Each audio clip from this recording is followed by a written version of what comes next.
Hello दोस्तों, नमस्कार। सर्व ज्ञान आर्ट्स क्लास के एक नए वीडियो में फिर से हम आप लोग को स्वागत करते हैं। उम्मीद करते हैं कि आप लोग ठीक होंगे और 2024 में आप लोग बिहार बोर्ड और बिहार का मैट्रिक बोर्ड और इंटर बोर्ड की तैयारी आप लोग घर बैठकर अच्छी तरीक़ा से कर रहे होंगे। आज हम जिस टॉपिक पर बात करने वाले हैं, आज उस टॉपिक में आप लोग को क्लास 10th का लिए भी फ़ायदा होगा और इंटर के लिए भी फ़ायदा होगा। जो इंटरमीडिएट में आर्ट्स लिया हुआ है उसके लिए फ़ायदा होने वाला ये वीडियो।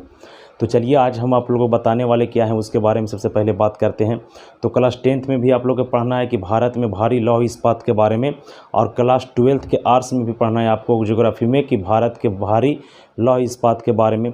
तो हम आज वीडियो में बताने वाले हैं पूरे आसान तरीक़ा से और ट्रिक के माध्यम से याद कराने वाले हैं कि कब और किसके सहायता से कौन सा कंपनी का स्थापना किया गया। तो सबसे पहले देखते हैं हम लोग कि भारत में लौह इस्पात कारखाना, सबसे पहले लौह इस्पात कारखाना को बनाने के लिए प्राधिकरण की स्थापना किया गया था 1954 ईस्वी में। तो सबसे पहले चलिए देखते हैं कि भारत का पहला लौह इस्पात उद्योग कौन सा है। तो देखिए कि सबसे पहले भारत का लौह इस्पात उद्योग जो है वह है टिस्को। कौन है? टिस्को। और टिस्को का स्थापना कब किया गया था? 1907 ईस्वी में। कहाँ किया गया? जमशेदपुर। जमशेदपुर कहाँ पड़ता है? तो झारखंड में। कहाँ किया गया? झारखंड में। आइए दूसरा देखते हैं। दूसरा है आपका इसको। इसको की स्थापना कब किया गया? 1918 ईस्वी में किया गया। इसको का स्थापना कब किया गया? 1918 ईस्वी में। और कहाँ किया गया था? किस राज्य में? तो WB यानी वेस्ट बंगाल में इसका स्थापना किया गया था। इसके बाद देखिए राउरकेला लौह इस्पात उद्योग की स्थापना 1959 ईस्वी में किया गया। और यह राउरकेला किस राज्य में स्थित है? तो उड़ीसा में। किस देश की सहायता से इसको स्थापित किया गया था? तो जर्मनी की सहायता से। और किस पंचवर्षीय योजना के अंतर्गत इस उद्योग को लगाया गया? तो द्वितीय पंचवर्षीय योजना के अंतर्गत राउरकेला लौह इस्पात उद्योग को 1959 ईस्वी में लगाया गया। आइए देखते हैं अगला। कहता है कि भिलाई लौह इस्पात उद्योग की स्थापना कब किया गया? तो भिलाई लौह इस्पात उद्योग की स्थापना 1959 ईस्वी में किया गया। किस राज्य में है ये? तो छत्तीसगढ़ में है। और किस देश की सहायता से इसे स्थापित किया गया भारत में? तो रूस के सहायता से। कईवीं पंचवर्षीय योजना पूछेगा तो दूसरा पंचवर्षीय योजना के अंतर्गत इसे स्थापित किया गया। तीसरा देखते हैं। कहता है कि दुर्गापुर लौह इस्पात उद्योग कब स्थापित किया गया? तो ये भी 1959 में किया गया, बट 1962 में यहाँ प्रोडक्ट की निर्माण शुरू हुई थी। ये भी दूसरा पंचवर्षीय योजना के अंतर्गत इसे बनाया गया था और ये ब्रिटेन की सहायता से स्थापित किया गया।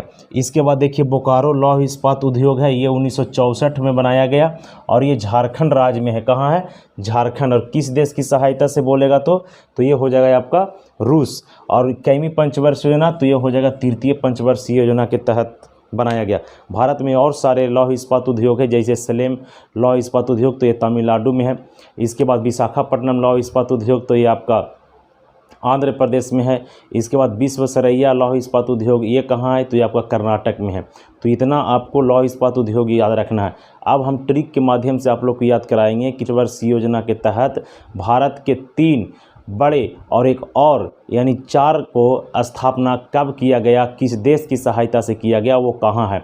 तो सबसे पहले देखिए कि किस देश की सहायता से और कौन सा लौह इस्पात उद्योग की स्थापना किया गया था। तो इसके लिए हम आप लोगों के बीच में एक ट्रिक बनाए हैं। वो ट्रिक का देखिए किस प्रकार से है। कहता है ए राजा तनि भीरू आवा, ए राजा तनि भीरू आवा, दुबे जी बोरू, दुबे जी बोरू, ए राजा तनि भीरू आवा, दोबे जी तनि भीरू। तो देखिए राजा, इसको साइलेंट करेंगे सारा शब्द को, ये वाला। तो रा से राउरकेला हो गया, राउरकेला हो गया। किस देश की सहायता से? तो जा से जर्मनी की सहायता से। हो गया ना आपको क्लियर? तो इसमें ट्रिक में आ गया राजा यानी राउरकेला किस देश की सहायता से? तो जर्मनी की सहायता से। इसके बाद देखिए यहाँ तनि भीरू माने भी से भिलाई हो गया। क्या हो गया? भिलाई। और रूस से रूस के सहायता से, यानी भिलाई लौह इस्पात कारखाना की स्थापना किस देश की सहायता से किया गया? तो रूस के सहायता से किया गया। इसके बाद दुबे, क्या हो जाएगा? दुबे। तो दू से दुर्गापुर हो जाएगा। क्या हो जाएगा? दुर्गापुर लौह इस्पात कारखाना। और बे से हो जाएगा ब्रिटेन। तो किस देश की सहायता से? तो ब्रिटेन की सहायता से किया गया था इसको। किसकी सहायता से? ब्रिटेन की सहायता से। और एक लास्ट में आपका है कि बोरू। क्या है? बोरू। तो बो से बोकारो हो गया। क्या हो गया? बोकारो। तो बोकारो लौह इस्पात कारखाना। और रूस से सोवियत संघ रूस, यानी रूस के सहायता से। तो कितना मज़ेदार ट्रिक था ये, फिर से देखते हैं। कहता है ए राजा तनि भीरू आवा दुबे जी और बोरू। तो रा से राजा, राज से मतलब हो गया राउर किला, जा से जर्मनी, भीरू यानी भी से भिलाई और रूस से रूस, और दुबे यानी दू से दुर्गापुर और बे से ब्रिटेन, इसके बाद बोरू बो से बोकारो और रूस से रूस की सहायता से। इसमें से आपका भिलाई, दुर्गापुर और राउरकेला ये 3 भारी लौह इस्पात को द्वितीय पंचवर्ष योजना के तहत बनाया गया था या खोला गया था, जबकि तृतीय पंचवर्ष योजना के अंतर्गत बोकारो लौह इस्पात की स्थापना किया गया था। भारत का एक सार्वजनिक लौह इस्पात कारखाना कौन है, ये आपको कमेंट बॉक्स में कमेंट करके आपको जानकारी देना है। Thank you.